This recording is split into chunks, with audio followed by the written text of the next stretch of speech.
Okay, welcome back to Social Distillation, the submarine still of the internet, where we attempt to drop the bead and pour white lightning straight on your brain. Uh, Life got in the way, and we have been on hiatus for a bit. We meant to do this conversation a week ago. We teased it for that Thursday, and we're just now getting around to it. So, trigger warnings, I guess, is what we're supposed to give because we're going to be talking about abortion, which is going to trigger people, I guess. Yeah, well, no matter what you say, somebody's going to be triggered on this one. Let's see. I'm curious where we're going to be going because when we were texting, you said you wanted to talk about free will, and I was wondering if that was part of the abortion conversation. So, it could be definitely a spin-off of it because that's part of where I get my reasoning for my beliefs on where the line should be drawn. But I think the first thing to talk about with abortion is this is the first trigger warning. Everybody who's a zygote on, get out of the room. And everybody who's a cut its head off on the way out of the womb, get out of the room in this conversation, because neither of y'all are going to be happy. And it can't be either of those if we're gonna live and survive together in this country. So that's the first thing I have to say about that. I know you're a little bit more religious and your family is and stuff. So where do you stand on that? well, unless we're going to talk about free will, religion has nothing to do with it. And I'm going to try not to go off on my tangent about the gays. Okay, little hiccup there to get the dogs out of the way because they decided they needed to murder each other on camera. Yeah, two brothers, and I never thought having a smart dog would be harder than having a dumb dog. Because Ace, you just tell him to go somewhere or do something with him and he's fine. These two, they figure out how to get out of everything we put them in or try to lock them outside. They figured if they work together, they could pull the thing I had in front of the doggy door out of the way and get in. Okay. All right. Where was I? Yes, religion. Okay. So I'm actually glad the dogs decided to be obnoxious because it gave me a second to think. I've mentioned this that way back when I first started to get exasperated with political talk. It was when the two big gay marriage court cases were going through the Supreme Court, and all of my pro friends online kept shouting at me that I was a religious bigot and that religion had nothing to do with public policy. And I kept going, I have not made a single religious argument when it comes to gay marriage. I read through the transcripts of all of the arguments of those cases. There wasn't a single scripture cited. Why do you keep throwing this up as some sort of counter claim that's not being made? So I don't have to make any sort of religious argument for my stance on abortion. That being said, even if I did, so what? The people who are reflexively, I mean, they're frankly anti-religious. Some of them aren't even bordering on, it's going into religious bigotry. And I want to clarify my statement on that then, because it wasn't that I'm anti-religion and I'm making an ad hominem argument. It's that tends to be that side of the aisle. Exactly. Yeah. Because that colors your perspective. But that's not any different than, because fundamentally we're both going to be making philosophical arguments. Yours is based on, sure, it's based on objective fact, but then ultimately it's your interpretation of how to apply those facts to real life. You're making, even if you think you're making a science-based argument, we're in the realm of ethics.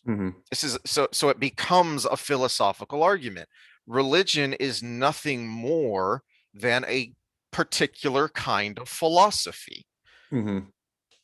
Yeah, I mean, we'd call it theology. It's because it is its own thing, because it starts from an end conclusion versus a scientific view, which starts from the hypothesis.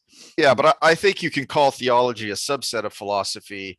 Or if that's too much, then it's Yeah, I a think we could make a blanket version and say specific kind of philosophy. sibling of philosophy, however you want to view it, Mhm. that's basically what it comes down to. Well, what got me on this was for those of us that have been watching our channel, the three people that watch us, we live in Texas, and we just passed the heartbeat bill. And personally, I think two major things about this. First of all, it was horrible timing because we've got these major national arguments going on with the what we call the woke movement and the anti-racism movement and the social justice movement, which has gone too far. And I think even a lot of supporters know it's gone too far at this point. They just don't know how to get out of it with the Golden Bridge. And we have a situation where we have an extreme shift in power to where one side has everything right now. Theoretically, not the judicial system, but we see with the way, Yeah. with the way things have been going, how they've been ruling just to say, CYA. So we've got that shift in power, which needs to be kind of balanced back out. And we've got this huge movement that has gone too far and is threatening to destroy a lot of what has been built especially over the last 100 years. Yeah. It's the major turning point being the civil rights movement. And so we have this thing that needs to be addressed, and it needs to be addressed intelligently by one side of the aisle. And they're using the momentum they've gotten from their position, the support they've gotten for the position, to push extreme agendas of their own. So now they're coming in. Okay, yeah, we're gonna fight this. We're gonna do that. We're gonna address this issue, and we're gonna slide this in there with it. And that one of those things was the heartbeat bill, because for those that haven't read the bill, let me bring it up. You can find this. We still have freedom of information, thankfully. And this is the actual bill. So I wanted to read through it before I actually made an opinion, because before that, you're just getting the memes. People, oh, they want to take women's rights away. And then the other side, which is, oh, this is whatever. This is the right thing to do. And you're over exaggerating. Well, it is associated with the heartbeat, which is about 4 to 6 weeks in development. And the memes that have, well, what about rape? What about the mother's health and all of these? There are contingencies in there. So they don't deny that, but there are exceptions to the rule. And there's a lot of rules around the exceptions to the rules. And you got to jump through a lot of hoops to get it done. So those things can be addressed per this bill, but there's a lot of hoops you got to go through. And so if anybody wants to read through the whole thing, again, you can see the URL up there, and do that yourself. But you can see all the exceptions to the rule. But yeah, 4 to 6 weeks. 4 to 6 weeks is, most people don't even know they're pregnant in 4 to 6 weeks. Two of my clients recently had children, and they didn't know they were pregnant till after 6 weeks, both of them. So we're talking about an abortion, making an abortion akin to murder before you would even know that you were even having to make that decision. And that to me is too far to that side of the aisle. Politically, I'm inclined to agree with you for a couple of reasons, because like you say, there are, I'm not going to say more important matters. But they are important matters that need to be addressed that I don't really think are being addressed. Or if they are, they're not getting a lot of press. So for instance, Florida recently passed a bill, and I can't remember if Texas passed one or if they were talking about passing one, a copycat bill that basically said that if a tech company, if a social media platform bans a public official, then that that platform is going to be fined for every day that that public official is not on the platform, which I'm all for and makes sense. That Mhm. now it is a little bit silly because it's not the issue we should be addressing when it comes to social media. We should be addressing, are they actually a platform or are they a publisher? Mhm. But since that's not being addressed at the federal level because the federal people don't care, the states need to do something. So, Mhm. I'm fine with that. That's something important that needs to be pushed in order to make sure that we have a continuing free flow of information. Um, and that's something that should, as you say, be uh, easily reached across the aisle. Mhm. Um, because I mean, we've shown the numbers that at best the really radical regressive left, I prefer that term, the regressive left, the woke crowd, if you will, at best that's like 10% of the country. Mhm. I Um, think there someone did a breakdown of the different ideologies and where they stood in there, mhm. and it was like 6 to 8% of the country. Yeah, It's yeah, just a very loud 6 to 8%. yep, yep, And they're also, when you talk about the difference between brain function on sides of the aisle, they're highly creative and manipulative, mhm, and they're very good at that. So yeah. that's part of the equation here. Well, the other, and sorry for not having this handy, but I didn't think we were going to go in these directions. But Well, we'll get back on topic after this, whatever thought yeah, you have right here. and the other point is that when it comes to the woke crowd, they live in a bubble. So a whole lot of these people exist on Twitter. Mm-hmm. Well, there was a recent study, I don't know who did it, that did a breakdown of the ideology of people on Twitter, and it's overwhelmingly left and people in the public eye. So all of these media and uh, politicians, they they spend too much time on Twitter, and I feel like they think that's real life, and it's not. Mm-hmm. That is not the majority of the country at all.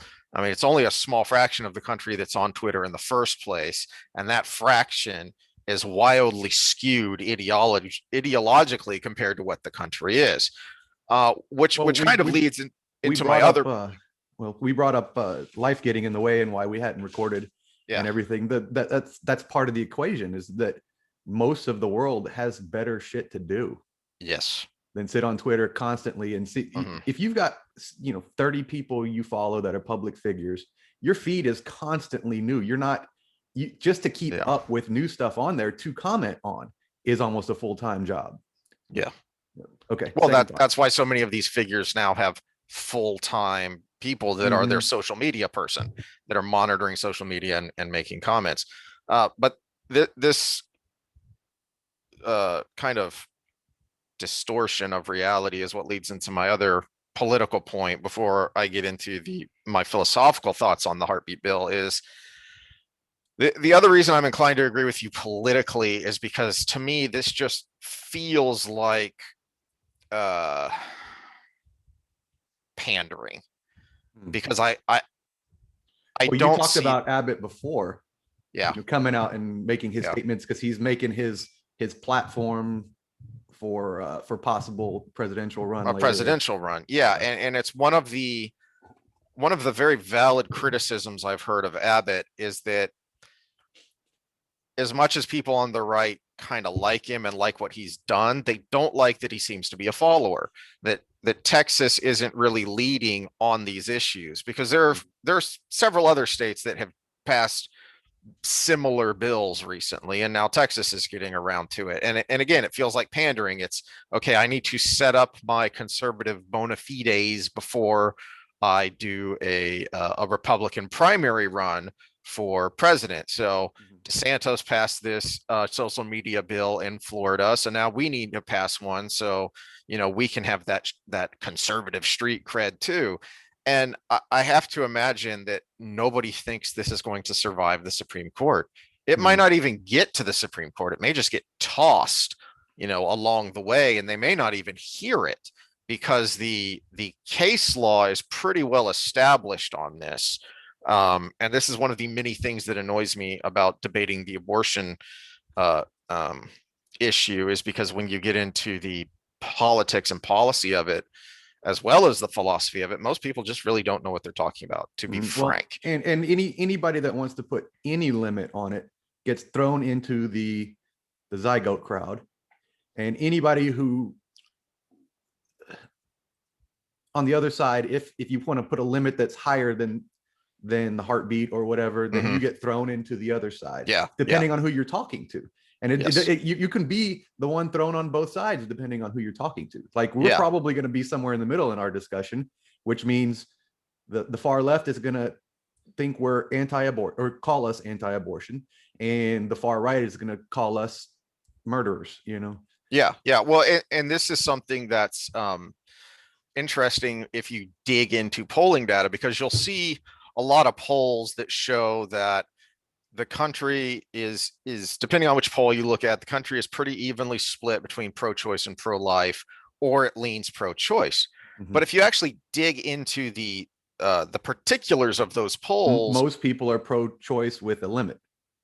well, I was going to put it the other way around, but whichever way you want to put it, is a lot of people call themselves pro-choice because they don't realize that the majority of the pro-life side is perfectly fine with a number of exceptions.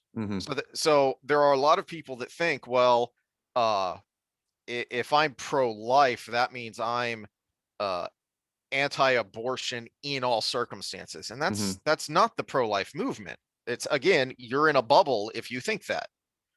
Now, this heartbeat bill, again, if you want to read all the way through it, accounts for those exceptions. So the meme war that says they're trying to get rid of this is incorrect, but they do put a lot of undue restrictions within those exceptions. Like, for instance, you're required to listen to the heartbeat of your child before you can make the decision, which is a little bit psychologically manipulative. You're trying to manipulate that person into getting attached to, and that shouldn't be part of the equation. So if I'm trying to make a decision between what could be a viable child, or would possibly be carrying something full term that is stillborn in the end, why are you going to make me listen to that heartbeat and get attached to this child? I'm actually perfectly fine with that, but I don't want to get into because I still want to talk about the politics very briefly here before we get into the philosophy of it. Okay. So when I was mentioning that people don't know what they're talking about, it's because people get hung up on Roe v. Wade. Roe v. Wade isn't even the law of the land, if you will.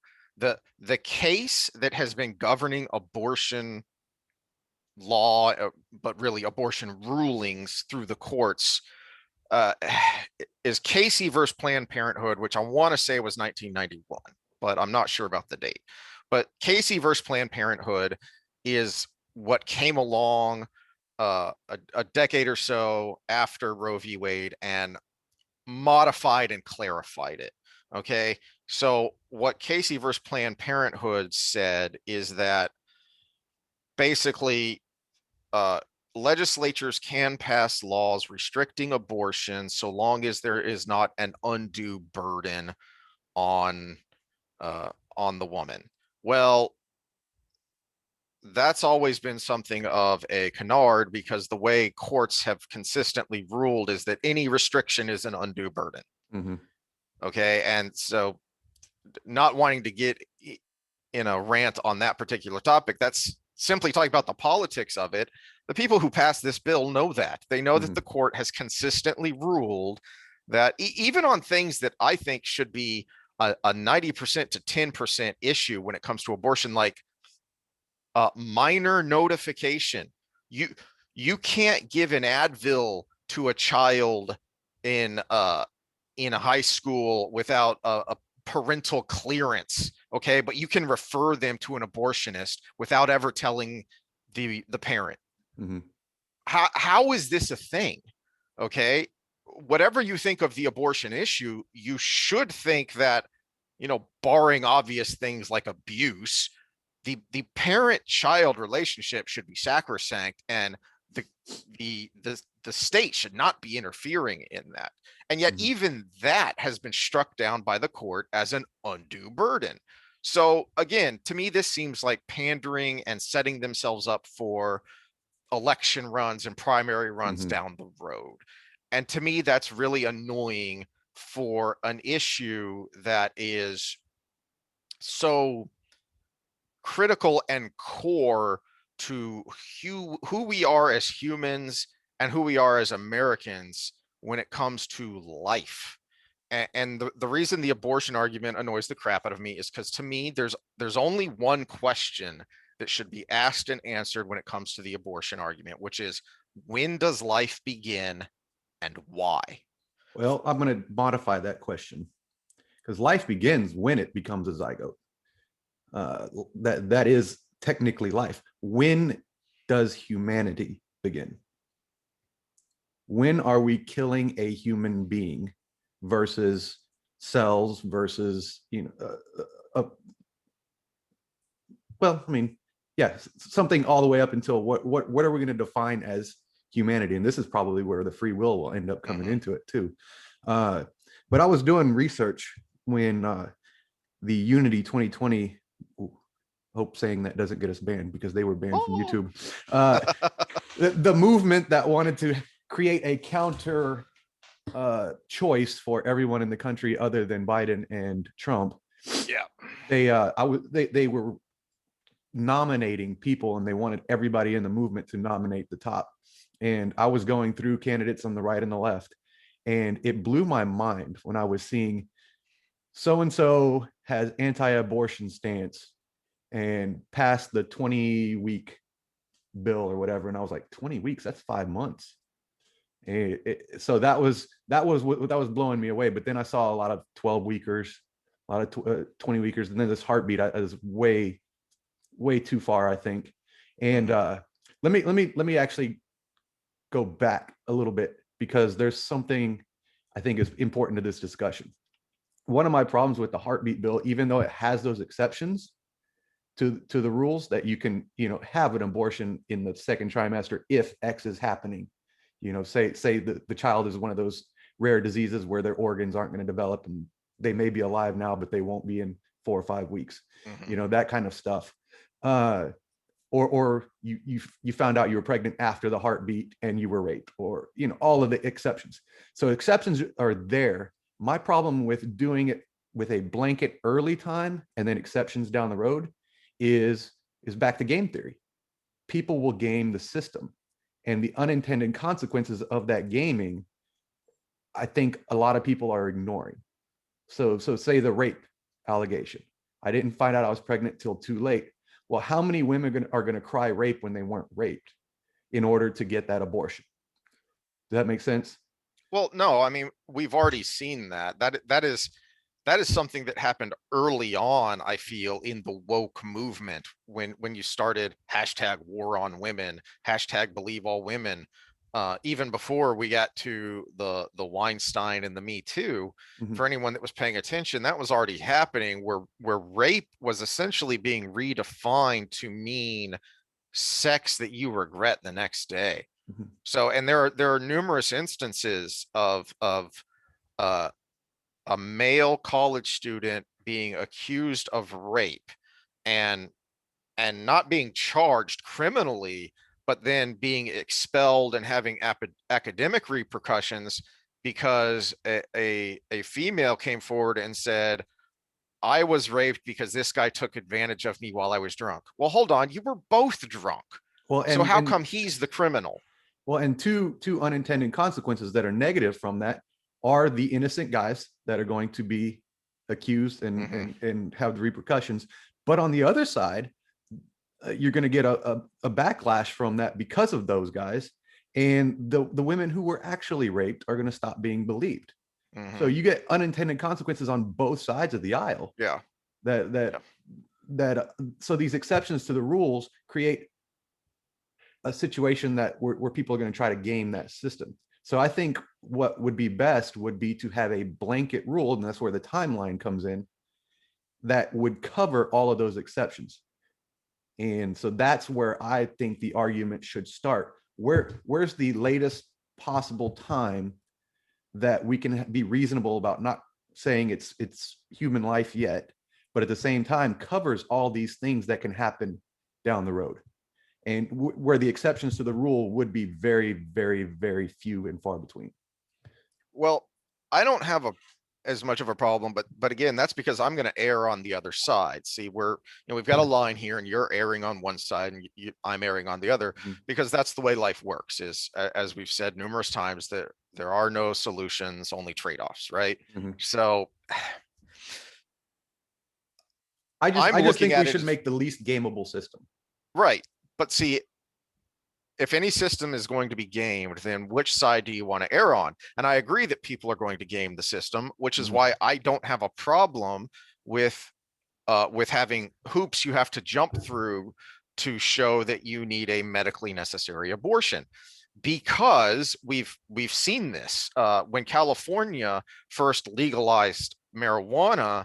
It was medicinal, except it wasn't, because it was an open secret that all you had to do was find a doctor and go into him and say, I have a medical condition called I need marijuana. And you would get a prescription for marijuana. So it was essentially recreational. So It's it like these wouldn't be gym that bros hard. getting their testosterone. Exactly. Go to doctors until you get a low test.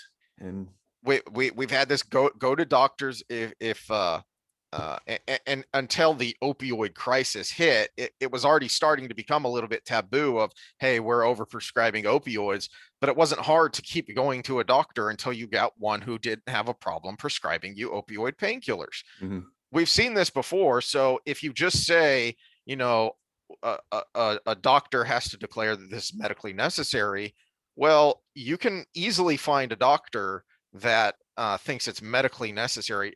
There are literally bioethicists, doctors who have said, prominent doctors who have said that you should be able to abort a child after it's born. Well, because the it's fact not a that real Tulsi person Gabbard yet. had to introduce a bill that you had to take care of a child who survived an abortion, tells you that they're doing it that late in places. Yeah. Where it can be born. So that should already be kind of the starting point on that end of the right. That's one of those that if this could be a preemie child, it's probably too late. Well, but that's one of those that boggles my mind. Hold on. Why do you have to have a bill that protects a child that survives an abortion? Why do you have to have a bill that says you have to provide care? This obviously isn't an abortion anymore. It's out of the womb. It's breathing. It has nothing to do with the mother's choice anymore. It's already out there. How is this not already covered under existing laws, both when it comes to manslaughter and homicide, as well as medical laws? How is this not already covered? And I think this, again, people don't know what they're talking about, and it annoys me when you talk about the politics of it. Is the pro-life side, the conservative side, is called extreme, and for passing something like a heartbeat bill, and yet on the other side you have the Democrat Party consistently opposing born alive bills that try and clarify that if a fetus survives an abortion, that is now a life. It's no longer an abortion, and you have to protect that child. And how is that not more extreme? How is that, again, not a 90-10 issue? So know what you're talking about before you start calling one side or the other extreme. I think the reasonable people in the room, if we pick starting points on the right and the left, if you want to be reasonable on the left, you got to, if the child could be born alive, if it was just premature, that's your start. That's your end point. We're not going to go any further than that. And on the right, where was I going to go with? Forgot where my starting point on the right was going to be. Well, let me lay out my philosophical stance, since I've been hammering on the politics here, and then maybe that'll jog your brain of where you were going to go. On the right, here was mine. Where most reasonable people, under normal circumstances, would know they're pregnant. That's why I don't like the heartbeat bill, because most people don't even know they're pregnant at that point. How many people went out on a bender, and 2 weeks after that like, oh man, I'm six weeks pregnant. I shouldn't have done that 2 weeks ago. So, Um, and that actually is people.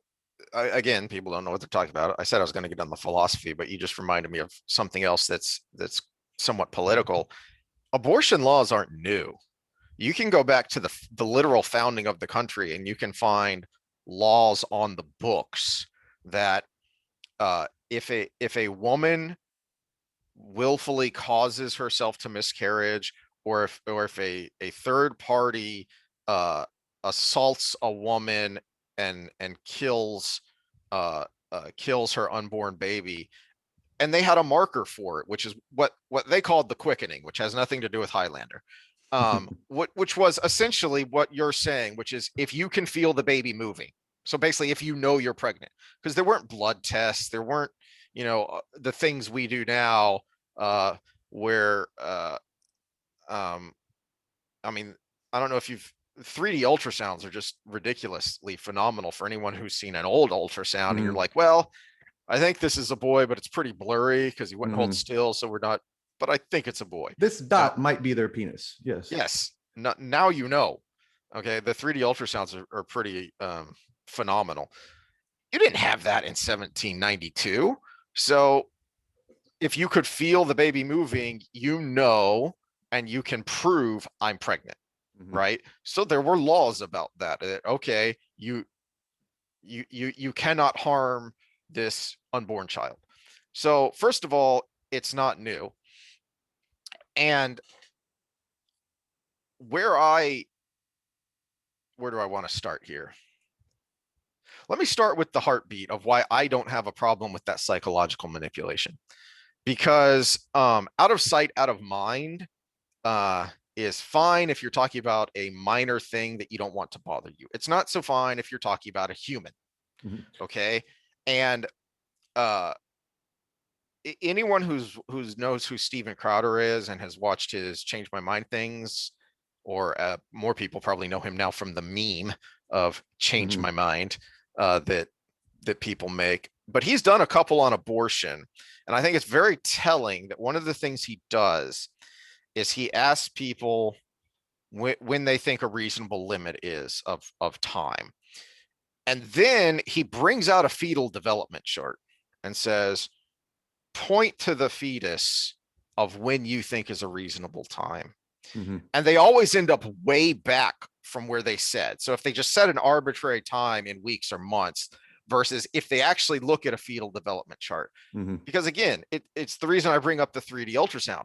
That's not a real thing. That's not a person in there. And so it's easy to say, yeah, just get rid of it. It's a lump of cells. No, hold on.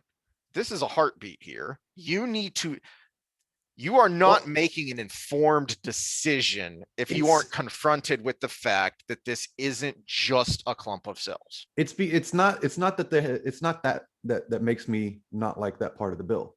It's that it's used in the exceptions.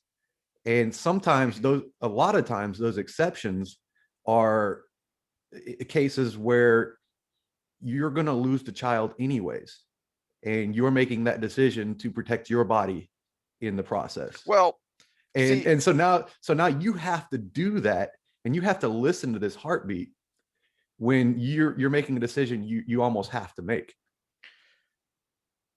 Otherwise it this, wouldn't be on the yeah, exception list. this is going to sound extreme, so I'm going to have to figure out how to qualify this. But um,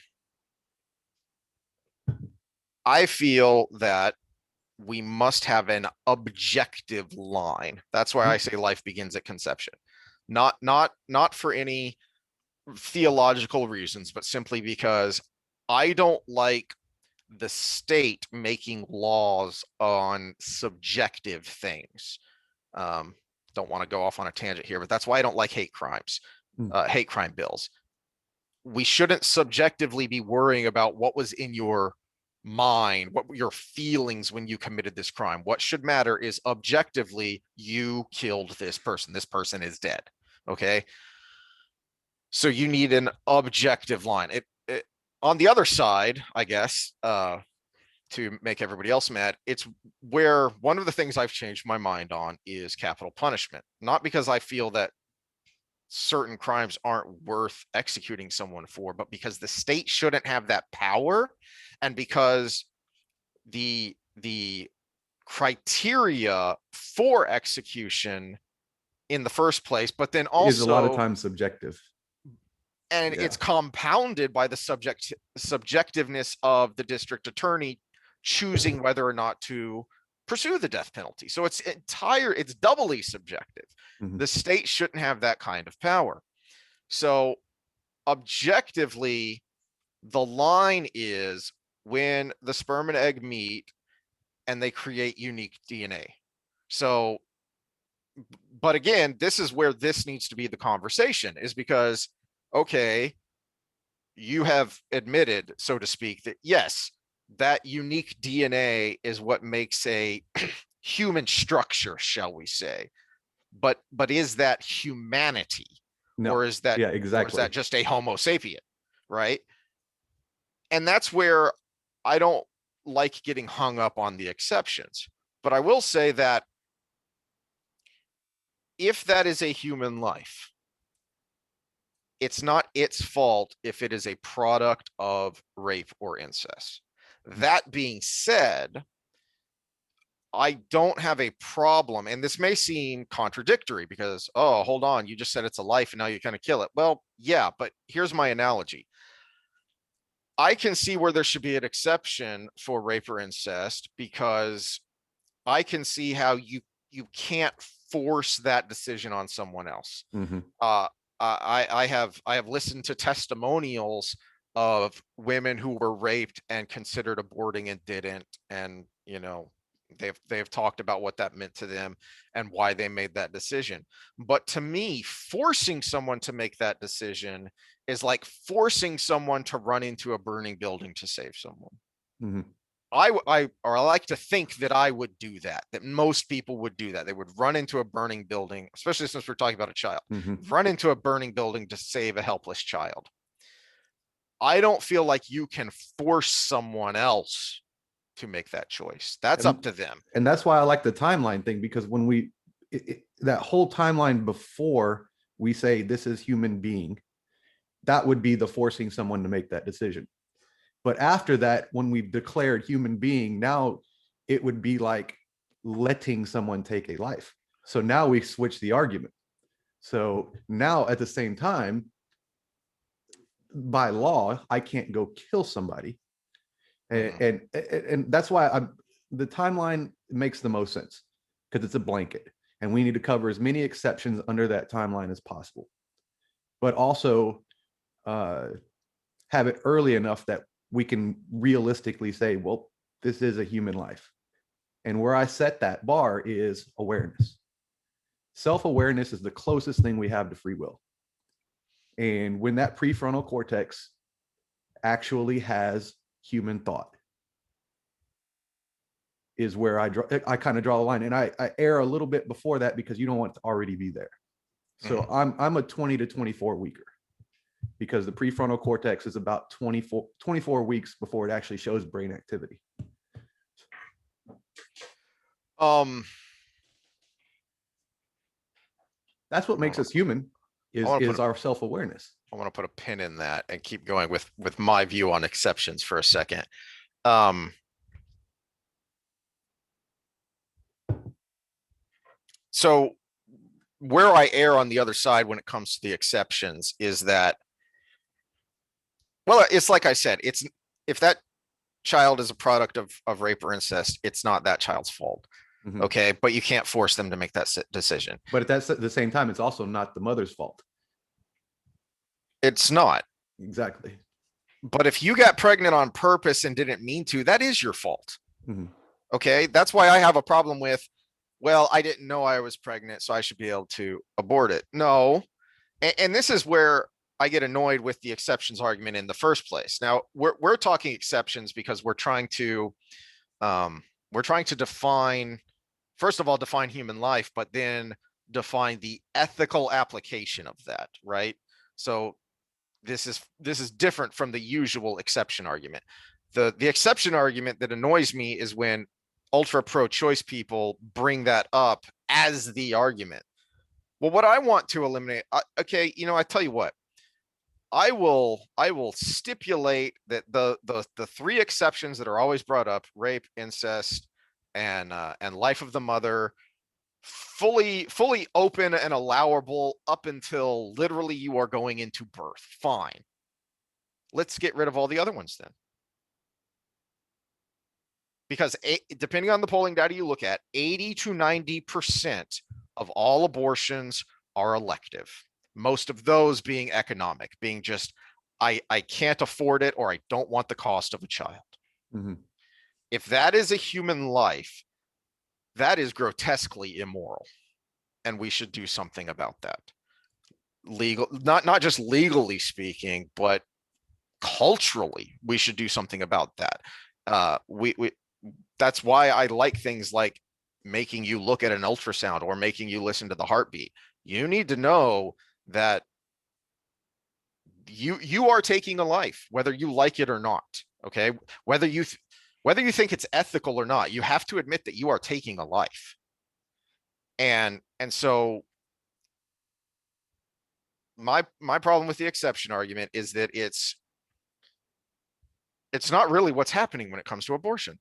Most abortions are elective because people just don't want it. Okay, well, if you don't want a child, then you are a grown ass woman, you are a grown ass man.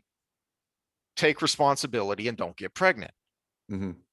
Well, Now, now we've got spin-off arguments to that too. yeah, Availability of birth control and those kind of things. yeah, Because you said economics is the main contributor. yeah. Well, a lot of times it's because they can't afford the birth control or of course. You can go into any county health clinic and get free birth control. As in the everywhere, because I know a lot of places. So the same people that oppose abortion oppose the free birth control. And well, not the same people. I know I disagree with that. Again, that's back to this isn't what the pro-life argument is. And I think the reason for that is because, and I give them credit for it. I may not always agree with them, but the more conservative Catholics have been the most vocal when it comes to the pro-life movement. And kudos for them for doing something I believe is worthwhile, but they tend to blur the lines because those same conservative Catholics believe that interfering with conception is as bad as ending conception, right? The overwhelming majority of the pro-life movement does not believe that. Where they get where the pro-life movement gets annoyed, and I believe rightfully so, is birth control availability to minors, because again, that's back to the parental role should be sacrosanct and beyond the reproach of the government, except in cases of abuse. And you can go into just about any high school nurse's office and get condoms. Sometimes, depending on the high school, you don't even have to ask. You just go in and get them out of the bowl. Big bowl of condoms. County health clinics, if you cannot afford birth control, you can go in and get it. And if you don't get the pill, or even we've been poor and had to do that, and before you go out with a prescription, but before you get your prescription filled, they also give you a little paper bag full of condoms. Okay, the idea that birth control isn't available enough, to me, I find to be a red herring. I think there's a regional aspect to that too. Well, but the regional aspect, I suspect, has to do more with rural versus urban than poor versus middle class, or conservative versus liberal. For the simple fact that if you live in a more rural area, it's harder to get anything. It's going to be more difficult. I think it's worse in urban areas. That's why we have the huge fatherless. I mean, the difference between urban and rural fatherless rates is astronomical. It's like 60 to 90%. Yeah, but I think that has far more to do with with cultural aspects than anything. And with the fact that, again, availability, you have more sex partners in an urban area. Yeah, but if you're on birth control, it doesn't matter. It's easier to have sex in an urban area, simply statistically. Yeah, but if you have that access to birth control, that wouldn't matter. So where's the disconnect? Do they just not know? They don't care, or they don't care, or they don't know. But I have difficulty believing they don't know when every child goes through sex ed and it's getting earlier and earlier. And from every sex ed class I know, they tell you how to get birth, not just what birth control is, but how and where to get it. It was not included because Ben just had to go through that, and we got to view what they were going to watch before they watched it, and there was nothing about birth control in there, nothing at all. How old is he? What grade is that? That was 5th grade. Okay, so that's basic. That's just basic anatomy sex ed. Mm-hmm.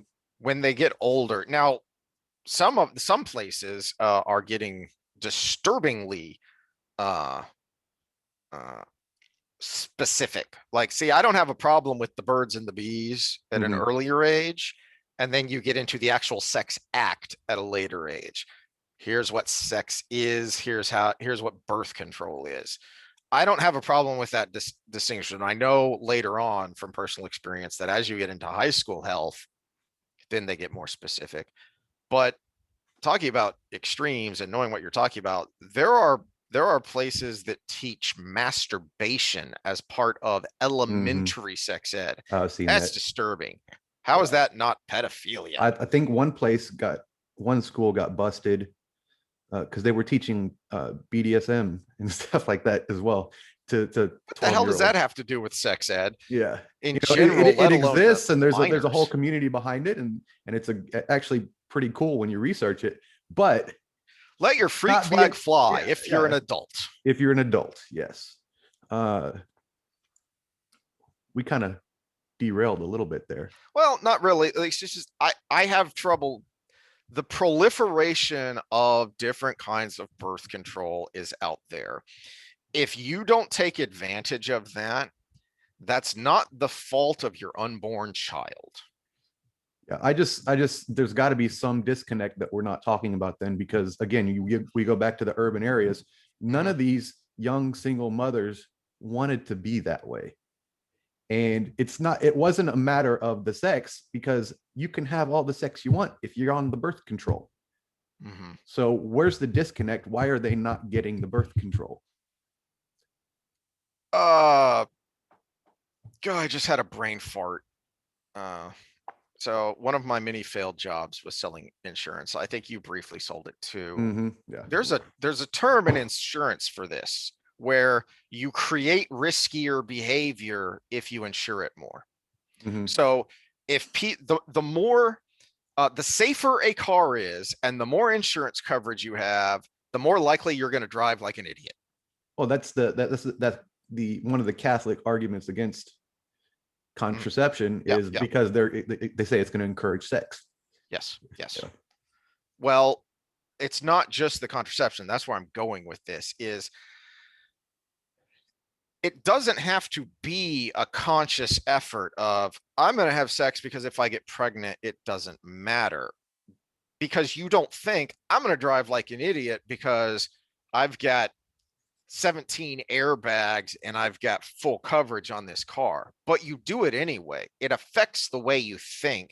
And so it affects the way you act.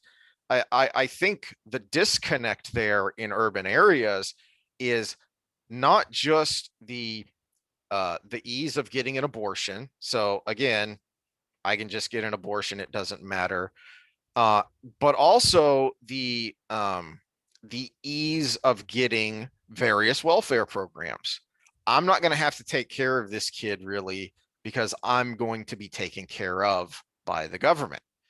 And the government doesn't care if there's not a father in the picture. In fact, it becomes harder to get into those welfare programs if it is a family as opposed to a single mother. And I think you see the inverse of this in Japan. This is going to be kind of a weird analogy and tangent, but Japan has a serious demographic problem. Their population is getting older and older, and they're having fewer and fewer kids. It's one of the few places on earth where you actually have negative population growth, because that's how few babies are being born in Japan. And it's entirely, there's some opinion here of my own opinion, it's entirely economic. Okay. The costs of living in Japan has become so extreme that you now have multi-generational mortgages. So for us, a long-term mortgage is a 30-year loan, right? It's getting 50 to 60 years there, because there's no other way to get a mortgage, knowing full well that you're not going to pay this off, that this is going to go to your kids when you die. So you have multi-generational mortgages. You have more and more and more people living at home. Now here, sadly, it's happening because we've got way too many, late 20, early 30s somethings that are just listless and directionless. And that's why they live at home. In Japan, it's because they have to. Well, you can't start a family if you're living with mom and dad. Dating life becomes very difficult. So you also can't start a family if you know that you're going to be living in a postage stamp with your new family. So even if you do get married and move out, do you really want to start having kids in, a 600 square foot apartment? So that shows you the other end of the spectrum, that people are going to consciously or subconsciously delay beginning a family until it gets to the point where they can't anymore, if they have economic disincentives to have children. In fact, every once in a while I see these stories about how the government is trying to encourage people to make babies. There's something wrong with your society and your laws if you have to encourage people to make babies, because that is a natural human urge. It's probably to get philosophical on you, one of the atheist viewpoints going to the gene theory, replicator gene theory, is it is the concept of afterlife to keep your genes going forward. So it's actually most devastating to lose a child at around 12 years old, because they're just now becoming sexually viable. So to lose a child at that point where they're about to be able to reproduce is the hardest on a parent than any other time in their life. That supports the fact that we want to keep our DNA going. But shoot, I had to make that decision at Grand Canyon. Yep. I was going over that cliff as long as Ben wasn't. And now take that urge and then take away most of the consequences of acting on that urge. And that's what you get with the incredibly high rate of urban fatherless births. I don't think it has anything to do with birth control. And you also see this if you look at the statistics of where abortion clinics are. Most abortion clinics, there are a much higher percentage of them in poor, non-white urban areas. And that's where one of the pro-life arguments is it is the most dangerous place in New York City for a Black child to be is in the womb, because there have been years, and I think in Philadelphia it was like this for a while too, but I know in New York for a number of years, statistically, there were more Black babies aborted than were born.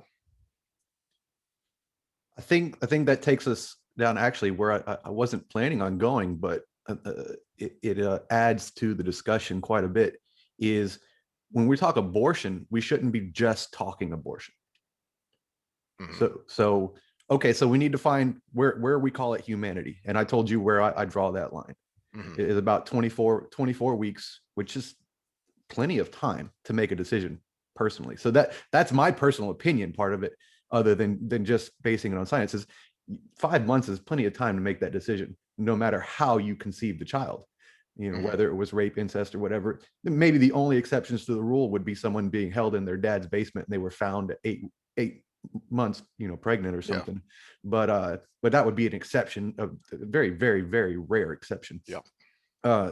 So if I draw that line there, err a little bit before it, because you don't want that to already be there.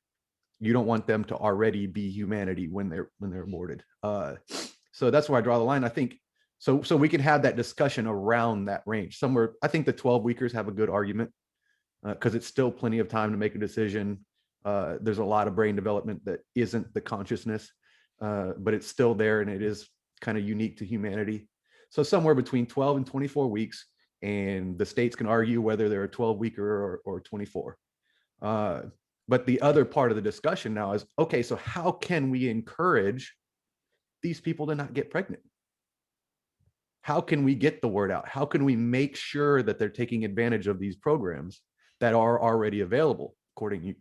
So, but another one I want to add to that is, we need to start making the fathers more accountable. Mm-hmm. That's part of the process here. So okay, so mother can get some welfare based on it, but dad has to pay for it, or else, be a little harder on child support. So these guys can't just be running around making babies and with no consequence to themselves at all.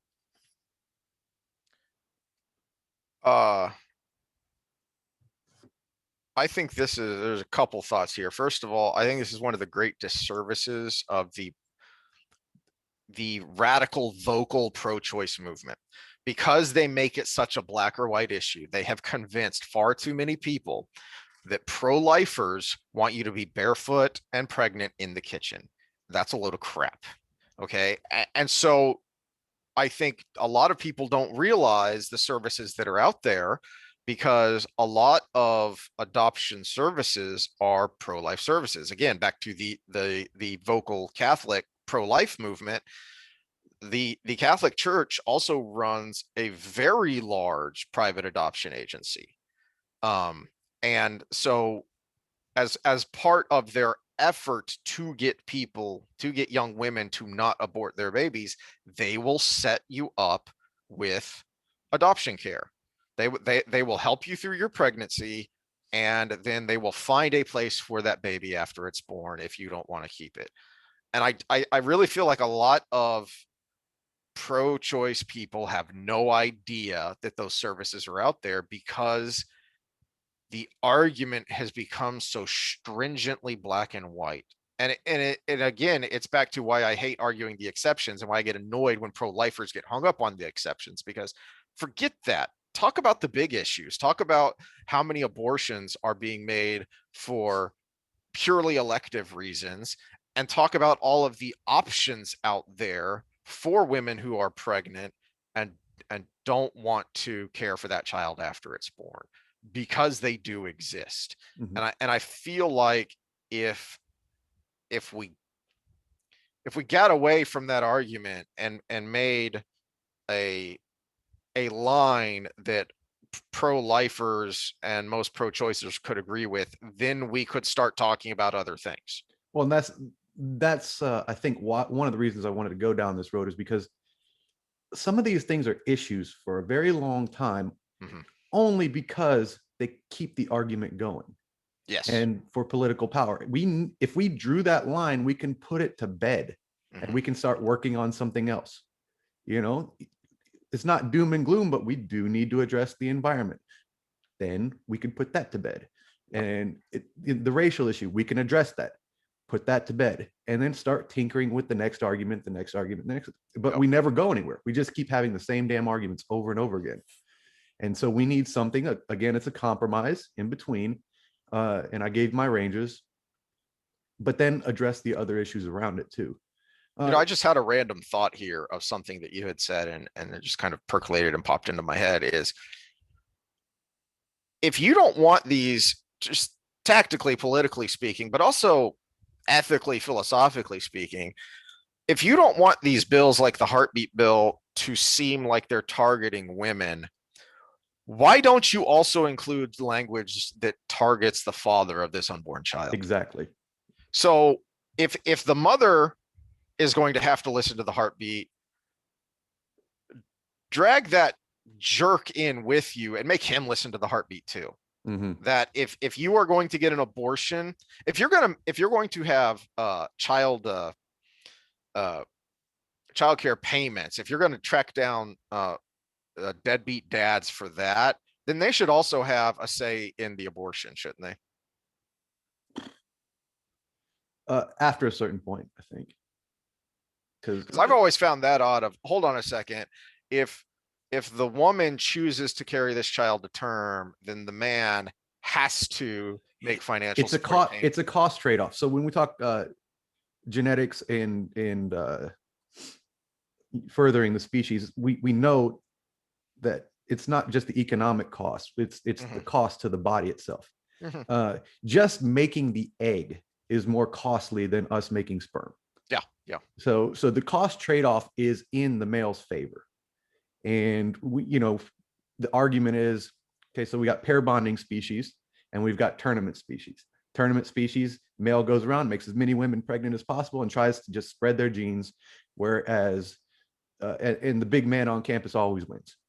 And then the pair bonding, you end up with more monogamous type relationships where the father does take care of the child longer. And so what are humans? Are we pair bonding or tournament? The answer is we're actually a big range. And it's not even geographically divided. It's in every society, there tends to be some and there tends to be the other.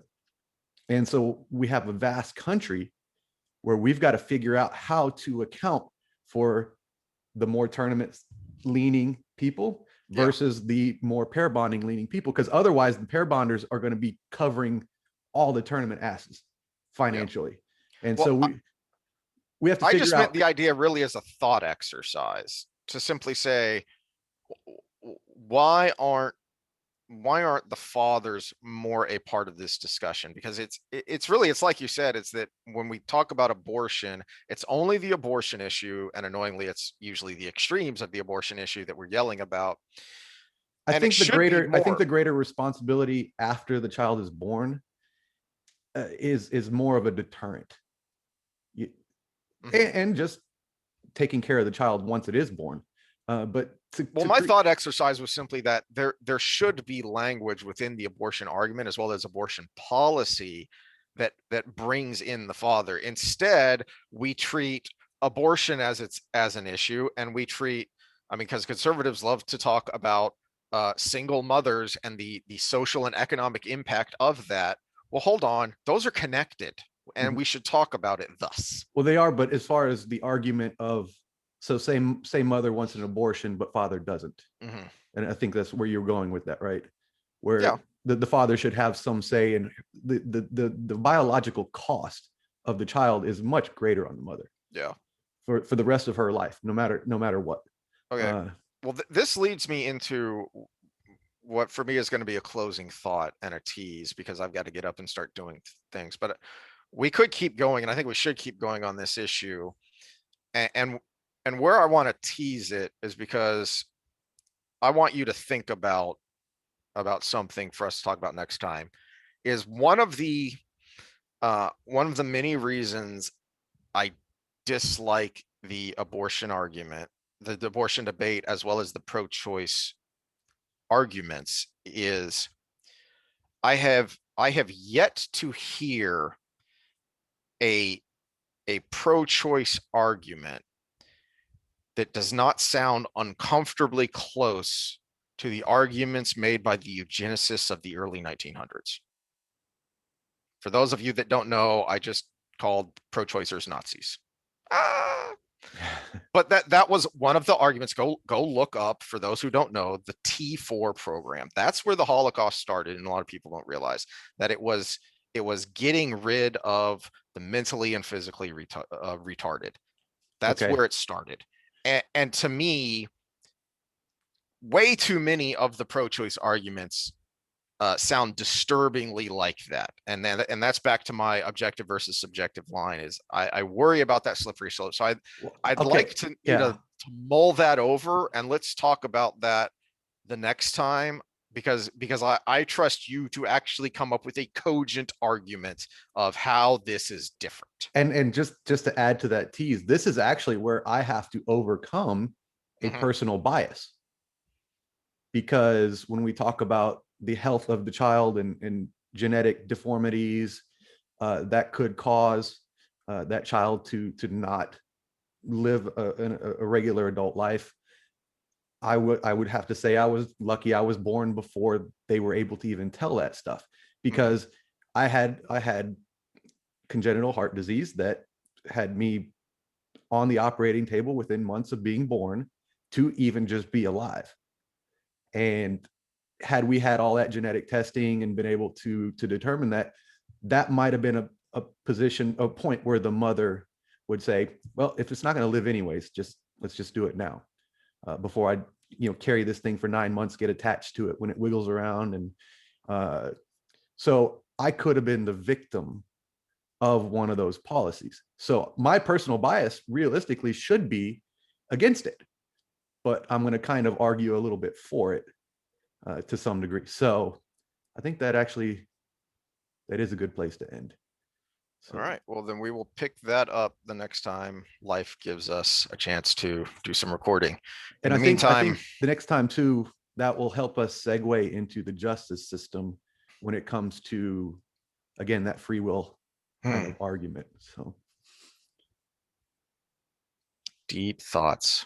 Deep thoughts. Yes. All right. Nice talking. And I got to get back to work too. Yay.